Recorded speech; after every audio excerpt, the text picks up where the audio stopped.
Alright, so this is going to be the pull-house tutorial. I'm going to do the whole entire song, solo and everything. I did the Kilby Girl tutorial. I'll have that link in the description. Like I said last video, I'm a pretty big fan. I literally have Josh's guitar. And unfortunately, I now have his amp. So it's all pretty clear that I have an issue. The majority of the song, there's really only two parts, which is just the chords, which is repeated throughout the whole song, 5 chords, and then you have the solo. And I'm gonna have the tabs on screen as well. Starting on G major bar chord.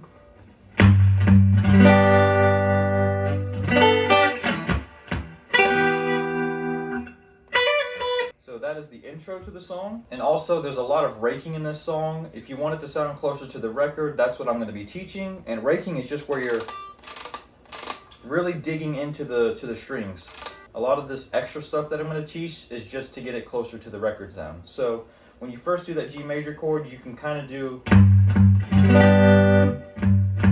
I'm really just muting that 3rd fret E string. And then all that is, lift your pinky off of the bar chord after you strum it. Just focus on the bottom 4 strings or the bottom 3 strings. Lift your pinky off of that bar chord. Place your pinky down on the high E string, 5th fret. Strum down, and then you're going to strum back up and lift your pinky back off when you go back up.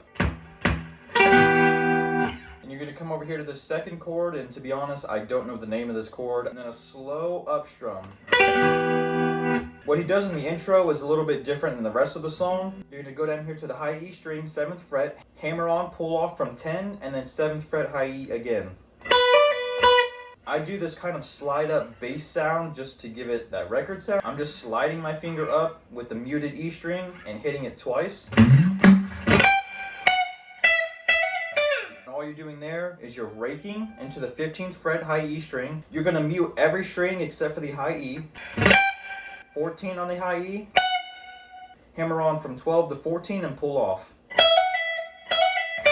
You're going to go up to the B string. 15th fret, you're going to hit that and slide out.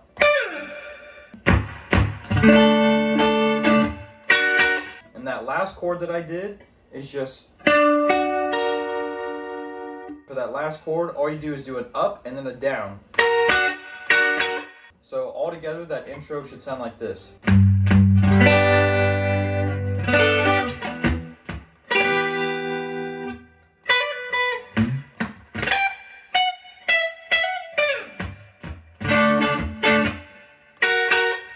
The rest of the song is literally just that, except you'll play the chords pretty much in full instead of doing all that hammer-on stuff. Back to the G chord again.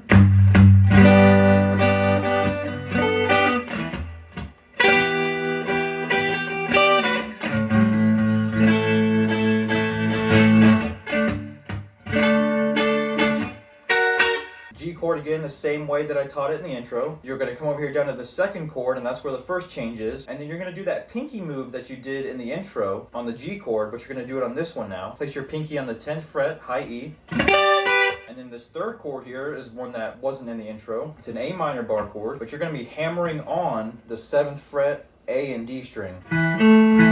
Those two.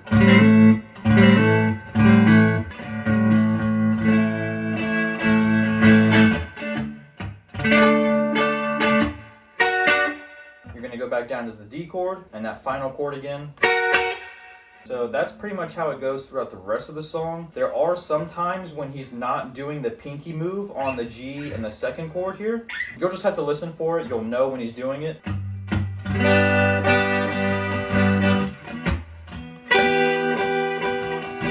So those chords will repeat all the way up into the 1 minute and 47-second mark. And they're still going to be going on, but that's when the other rendition, like the intro, happens. So he's going to do the G chord. He's going to do the slow up strum. What I like to do is that same move I taught you in the intro. That's literally the only difference, is he'll just do this. I just noticed that I'm actually playing 7 twice before I hammer on. It's just something I do. You don't have to do that. You could just do 7 hammer on the 10 once. You're going to play those chords all the way up into the 2 minute and 25-second mark like I taught you. And then it's literally the same thing after that, except you're playing the chords harder and then all the way through with less mutes. So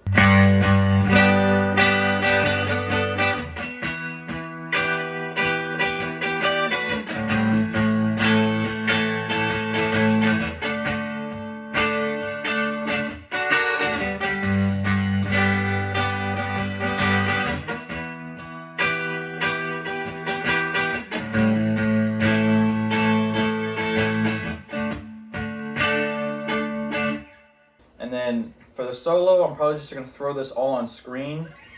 Most of it can be taught by tab, to be honest, but I will say a few things along the way. So let's go ahead and start with the solo.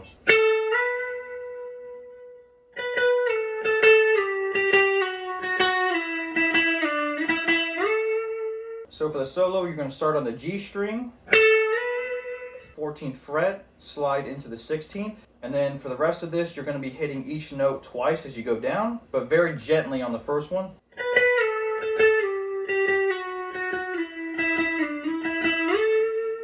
And then you'll notice as I slide down from the 9th to the 7th, I'm not playing the 7th, you're just sliding from 9 to 7, back up to 9, and then hitting 9 twice again, and going all the way back up to the 14th. And then that's the end of the first line. And then hammer on 12, 14 on the G, down to the 13th fret on the B. And then from the 13th down to the 10. And then you're going to be raking on the 8th fret on the B. 8, 10, 8, 7. 7 two more times. On the second one, hammer on, pull off to 8. Go down to the 5th fret. And then you'll start the second line, which starts on the 4th fret G string, and then open E after that. And then you're just going to be rotating back and forth, but you'll notice you're going to be hitting the E string twice.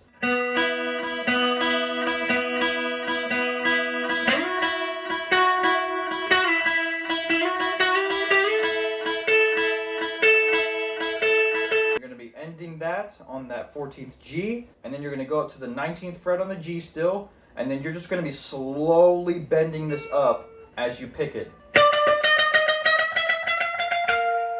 And then once you get to the point, you'll have to practice learning to time it with the song, but once you get to that point of release, he's going to just reach up and grab a note on the low E and kind of mute it and just go, give it that slide down effect that it has in the recording for that bass drop. And then you're going to go to the 3rd fret low E.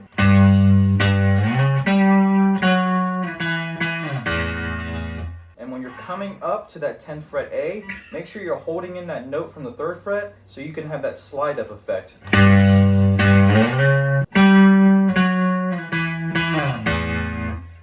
On that 2nd, 7th fret A string, slide out of it, and then you're going to open E. Alright, this next bit is probably the hardest part of the song. So you're going to go 10th fret, low E, hammer on the 12, 10th fret A, back up to the E string, 12th fret, and then back down to the A, 10th fret, 12th fret. Once you're on that 12th fret A, hit it again and bend down and back up. 10th fret A twice, and then on the second one, hammer on, pull off on the 12. So all of that should sound like this. And then after you get done with that little sequence, you're going to stay right there.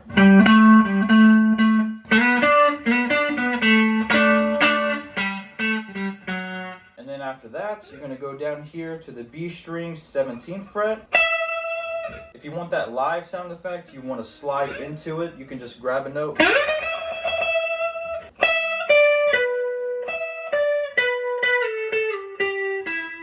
Kind of a few ways that I've begun to play this. That's the single note version. Sometimes I'll do the octaves.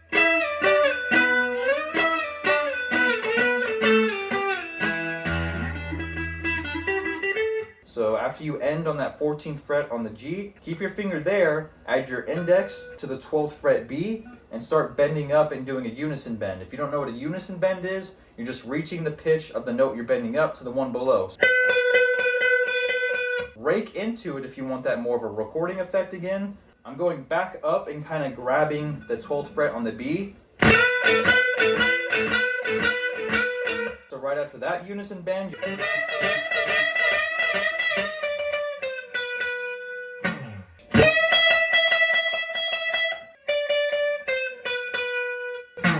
and then what I like to do to end it off, reach up on the E string, grab another note, and just kind of slide down.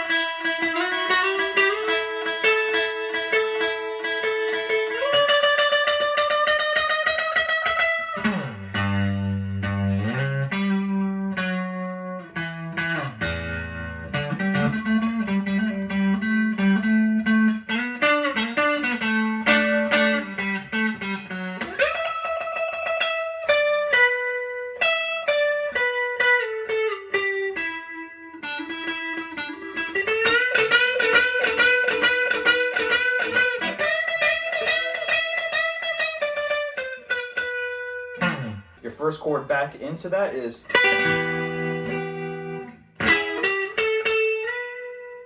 All that is, it's all on the G string, 9th fret, rake into it. So after the solo gets over with, this is what it's going to sound like.